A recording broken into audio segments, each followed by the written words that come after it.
Hello, good afternoon. Welcome to WAEC past question CRS year 2019.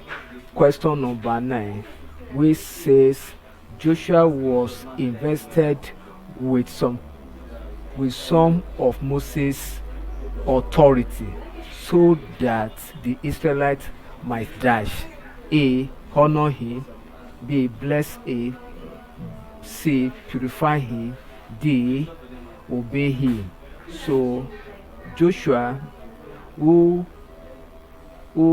actually or eventually led the Israelites into the promised land, the land of Canaan, the land that was filled with milk and honey, eventually led them, and he has some God deliberately deposits some core authority that Moses had, and of course, remember that Joshua was one of those people that actually spies the land.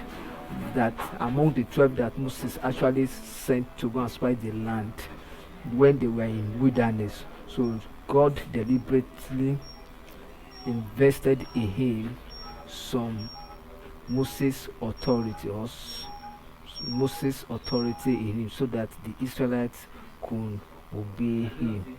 Thank you and God bless you. Please ensure you subscribe for more of our videos.